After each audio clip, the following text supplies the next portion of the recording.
Hello नमस्कार साथियों, मैं आपका अपना दोस्त नीरज आप सभी का स्वागत करता हूं आपके अपने यूट्यूब चैनल नीरज स्टडी 01 में। पढ़ो वही जो एग्जाम में पूछा जाए। आप किसी भी कंपटीशन एग्जाम की तैयारी कर रहे हो, आप अभी हमसे जुड़े अपनी तैयारी को बेहतर बनाएं। उम्मीद करता हूं आप लोग मस्त होंगे, स्वस्थ होंगे। ये प्रैक्टिस सेट नंबर 7 है। इससे पहले आप 6 practice set BSF constable tradesman के लगा चुके हैं। ये क्लास आपके लिए UP police constable SSC GD में भी बहुत ही हेल्पफुल होने वाली है।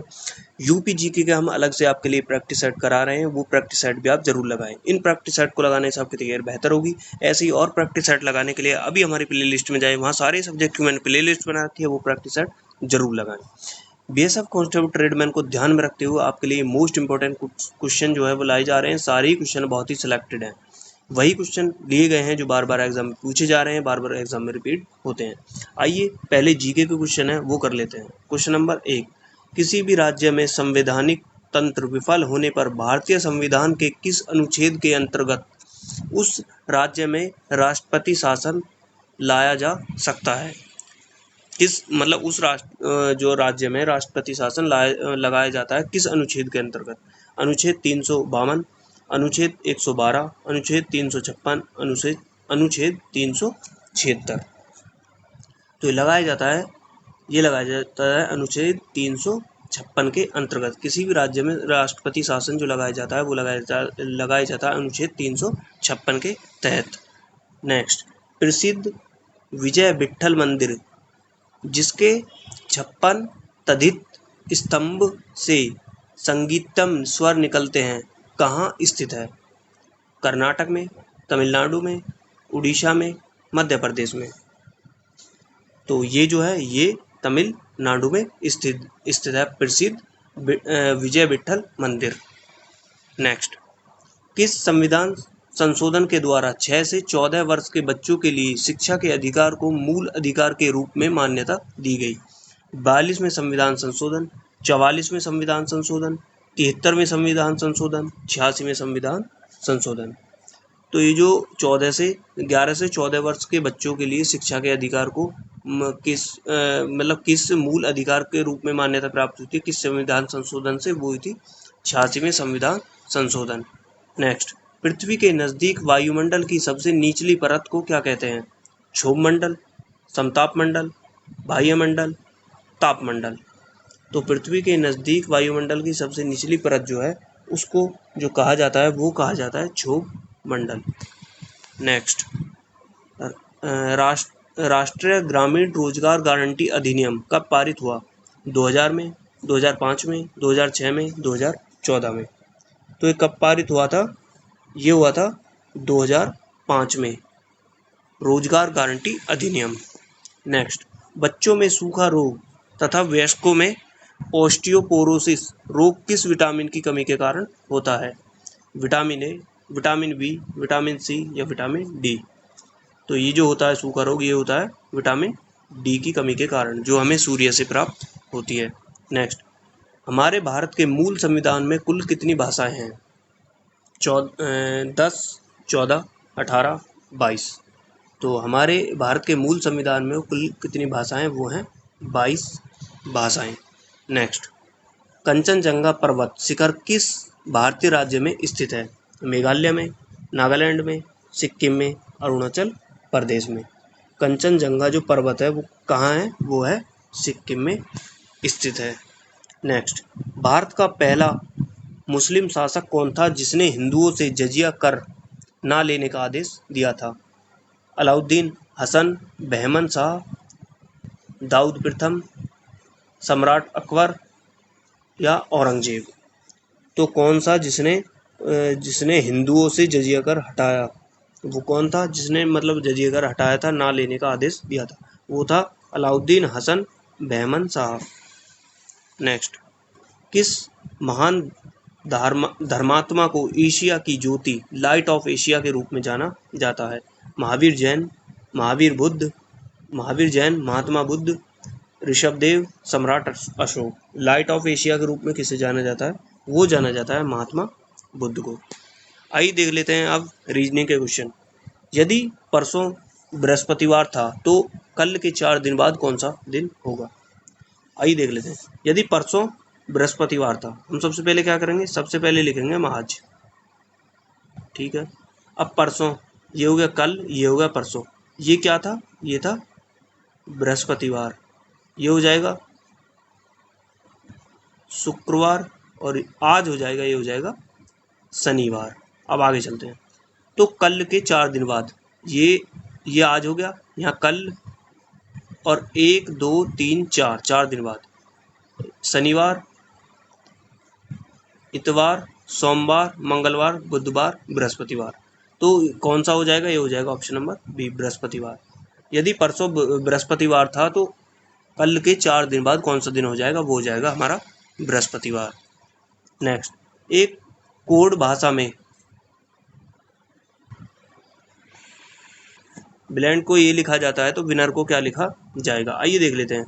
BLEND, इसको इन्होंने लिखा है ENHPG। आइए, ई कैसे लिखा है, यदि ई पर जाएगा कितना प्लस करेगा, CDE प्लस 3, प्लस 3 करने के बाद क्या आ रहा है, ई आ रहा है, ठीक है। एल से जब एन पे जाएगा MN प्लस 2 कर रहा है, ठीक है। अब एच से नहीं, अब जा रहा है ई से एच पर, EFGH, फिर प्लस 3 कर रहा है, ठीक है, एच आ गया। अब एन से पी पर जाएगा, OP प्लस 2 कर रहा है, तो ये क्या आ जाएगा, ये आ जाएगा P। और ये जो D से G पर जाएगा प्लस 3 करेगा, फिर EFG प्लस 3, ये कर रहा है पहले plus 3 plus 2 plus 3 plus 2 plus 3, ऐसे कर रहा है। तो ऐसे ही करा लेते हैं विनर में। आइए पहले इसको जो है थोड़ा सा क्लियर कर लेते हैं, ये आ गया। आइए देखते हैं विनर को क्या लिखा जाएगा, WINNER। सबसे पहले क्या करा था इन्होंने, सबसे पहले किया था इन्होंने प्लस 3, तो प्लस 3 करेंगे W में तो क्या आएगा, XYZ, Z। अब I में प्लस 2 करेंगे, JK, K आएगा, ठीक है। अब प्लस 3 करेंगे N में, OPQ, Q आएगा। अब प्लस 2 करेंगे N में, OP, P आएगा, ठीक है। अब प्लस 3 करेंगे E में, FGH, H आएगा। अब प्लस 2 करेंगे R में, ST, T आएगा।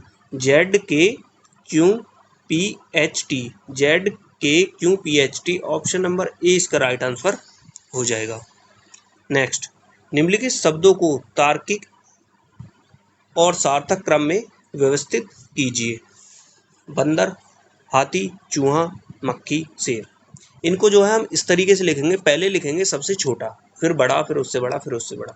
तो सबसे छोटा क्या हो जाएगा इसमें हो जाएगा सबसे छोटा हमारा मक्खी, 4, ठीक है। उसके बाद क्या हो जाएगा, वो हो जाएगा चूहा, ठीक है। उसके बाद हो जाएगा हमारा बंदर, बंदर के बाद आएगा शेर, और शेर के बाद आ जाएगा हमारा हाथी। ये हो जाएगा 4 3 1 5 2, ऑप्शन नंबर ए इसका राइट आंसर हो जाएगा। ये सार्थक क्रम में हो गई। नेक्स्ट, निम्नलिखित 4 संख्याओं में से 3 संख्या एक निश्चित तरीके से एक जैसी हैं और एक अलग है, उस अलग संख्या का चयन कीजिए। 3 एक तरीके से समान है और चौथी संख्या भिन्न है, जो भिन्न है उसको आपको बतानी है। आइए, सबसे पहले हमने आपको पहले भी बताया था, पहली और तीसरी संख्या की, ऐसे क्वेश्चन में पहली और तीसरी संख्या गुणा करते हैं, देखते हैं कि बीच वाली संख्या हमें प्राप्त हो रही है या नहीं। गुणा करते हैं, जोड़ करते हैं, भाग करते हैं, कुछ भी करो, बीच वाली संख्या प्राप्त हो रही है, नहीं हो रही, ठीक है। 8 3 11, लेकिन यहाँ 12 दे रखा है, ठीक है। ये 8 7, ये हो जाएगा 15, और 9 8, ये हो जाएगा 17, और 8 5 13, ये हो जाएगा 13। ऑप्शन नंबर ए इसका राइट आंसर हो जाएगा। ये संख्या भिन्न है। जैसे कि हम पहली संख्या को और तीसरी संख्या को जोड़ रहे हैं तो हमें बीच वाली संख्या प्राप्त हो रही है, बी ऑप्शन में भी, सी में भी और डी में भी, लेकिन ए ऑप्शन में हमें ऐसा नहीं दिख रहा। 8 3 11 होते हैं, जबकि बीच वाली संख्या यहाँ पे 12 दे रखी है, तो ऑप्शन नंबर ए इसका राइट आंसर हो जाएगा। नेक्स्ट, उस संख्या युग्म को चुनिए जो दो संख्या उसी तरह से संबंधित है जैसे कि निम्नलिखित संख्या युग्म की दो संख्याएं संबंधित है। अच्छा, जैसे ये संख्या इससे संबंधित है, आपको इन 4 ऑप्शन में बताना है कि वो कौन सी संख्या है जो इस तरीके से संबंधित है।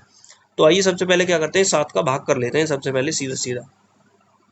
जब हम 85 में 7 का भाग देंगे, 7 एकम 7 और ये बचा 1, 7 दूनी 14, तो हमारा जो शेषफल बचा वो बचा 1। ठीक है, अब पहली संख्या में कर लेते हैं। पहली संख्या में करेंगे तो ये जो है ये नहीं होगा, दूसरी में कर लेते हैं। पहली में करेंगे, चलो पहली में कर लेते हैं आपके हिसाब से। ठीक है, 5 5 अट्ठे 40, शेषफल 3 बच रहा है, नहीं हो रहा। ठीक है, अब दूसरी में कर लेते हैं 113 बटे 8, 8 एकम 8, कितना बचा 3, 8 चौका 32, तो शेषफल कितना बचा हमारा 1। ठीक है, अब 2 से 9 में कर लेते हैं, 9 से 2 में, 2 चौका 8, शेषफल बचा 1। ठीक है, 3 को 31 से कर लेते हैं, ये क्या बचा, ये शेषफल बचा हमारा, यहाँ भी शेषफल हमारा 1 बचा। लेकिन ये जो है यहाँ पे नियम जो है वो काम नहीं कर रहा। इसमें क्या नियम काम करेगा मैं आपको अभी क्लियर कर देता हूँ। इसमें क्या होगा, इसमें जो होगा वो होगा, देखते हैं। देखो 7 की यदि 7 को हम 7 का पहाड़ा 10 बार पढ़ेंगे तो कितना आता है हमारा 70, लेकिन ये 70 से ज़्यादा है। कितना ज़्यादा है, 15 ज़्यादा है। 5 का पहाड़ा 10 बार पढ़ेंगे तो ये तो 50 से कम हो गया। 8 का पहाड़ा 10 बार पढ़ेंगे तो कितना हो गया 80, और ये कितना ज़्यादा हो रहा है, ये हो रहा है हमारा 23 ज़्यादा। ठीक है, और 2 का पहाड़ा 9 में पढ़ेंगे, 2 ढाई होता है 20, लेकिन ये तो कम है। और 3 का पहाड़ा जब पढ़ेंगे हम 3 का पहाड़ा जब 10 बार पढ़ेंगे तो कितना आएगा 30, लेकिन ये तो 1 ज़्यादा है। लेकिन ऐसा जो ऑप्शन है वो किस में मैच कर रहा है कि 10 मतलब पहाड़ा जो पढ़े जाएगा 10 बार, उससे मतलब संख्या जो है वो बहुत ज़्यादा है।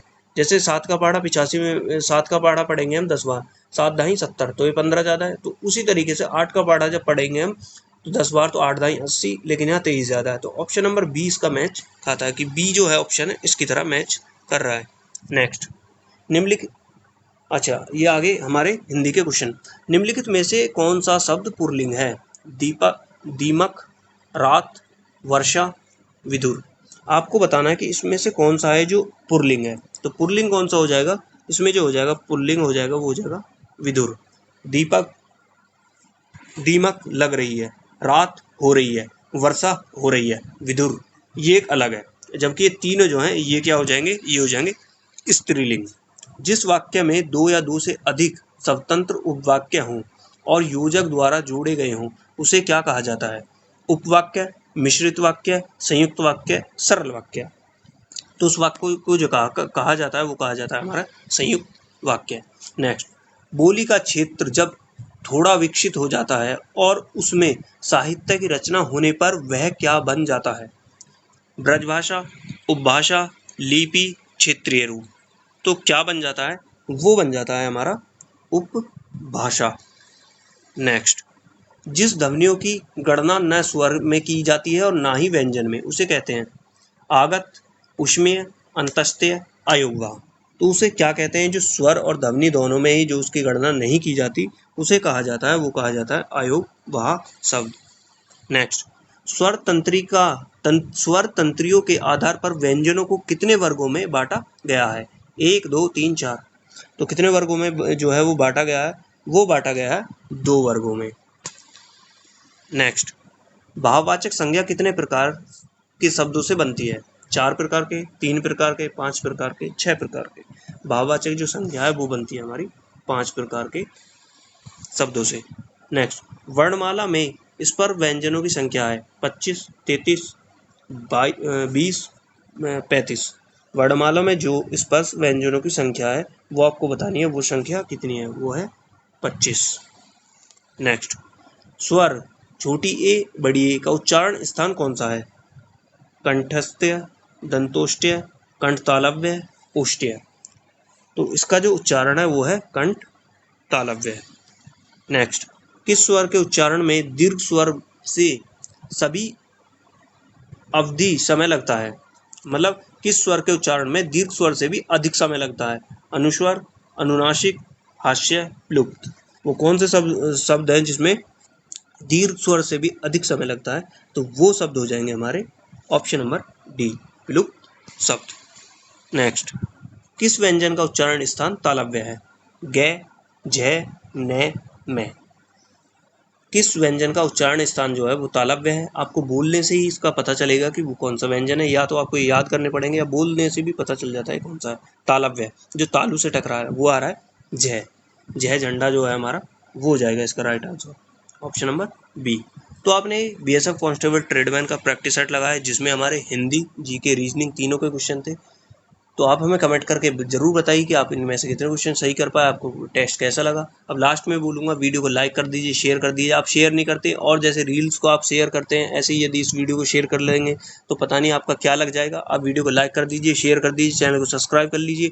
अपनी तैयारी को बेहतर बनाने के लिए अभी चैनल को सब्सक्राइब कर लीजिए, हमसे जुड़े और बेल आइकन ऑल पर क्लिक जरूर करें। आप बेल आइकन ऑल पर जरूर क्लिक करें, क्योंकि बेल आइकन ऑल पर क्लिक करेंगे तभी हमारी वीडियो के जो नोटिफिकेशन है आप तक टाइम से टाइम पहुंचेंगे। आप उन टेस्टों को टाइम से टाइम लगाते रहेंगे। तो जल्दी से वीडियो को लाइक कर दीजिए। धन्यवाद।